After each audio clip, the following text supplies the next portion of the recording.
Bonjour, je suis Thomas Dudivant, où je m'occupe des sciences humaines et j'ai le grand plaisir aujourd'hui de vous présenter ce très beau et très bon récit de Clémentine Vidal-Naquet, Noces de cendre, un voyage dans les ruines de la Grande Guerre, paru aux éditions La Découverte dans la non moins belle collection À la source que dirige justement Clémentine Vidal-Naquet.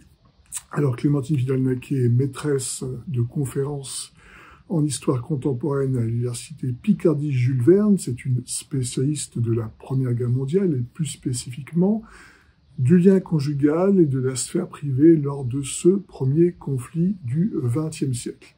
Et sur ce quoi se penche finalement Clémentine Vidal-Naquet dans ce livre? Eh bien, sur un mariage, d'une part, en 1919, juste au lendemain de la Première Guerre mondiale, qui unit un ancien poilu et une jeune femme de bonne famille, et au voyage de noces qui s'ensuit. Et à l'issue de ce voyage de noces, eh bien, il se trouve, et c'est ce qu'a découvert notre historienne, que le poilu a offert à sa douce un album de noces. Et cet album de noces, Clémentine Vidal-Naquet, avec beaucoup de talent, beaucoup d'acuité, beaucoup de sensibilité, va nous le détailler page après page. Alors, bien évidemment, il y a dans cet album de noces les photos du mariage en lui-même, où il est toujours intéressant de découvrir de quel milieu viennent monsieur et madame, car les habits en disent souvent très long.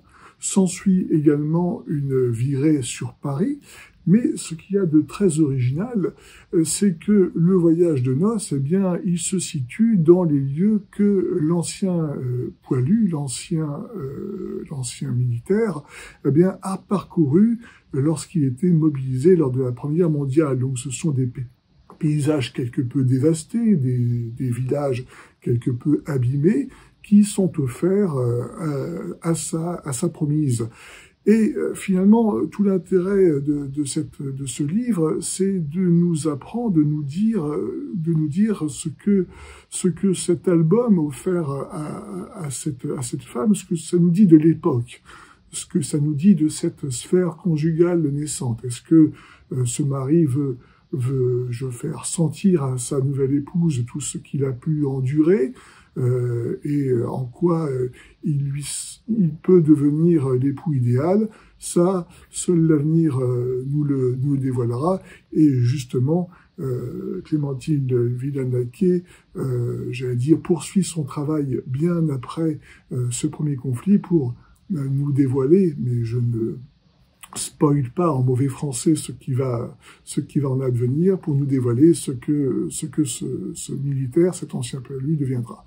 Donc, je vous conseille vivement ce livre, qui est le reflet, bien évidemment, le reflet d'une époque, mais qui, au travers d'une source de première main, nous dit énormément de choses sur la vie quotidienne en ce début de XXe siècle, exposé de bien des manières.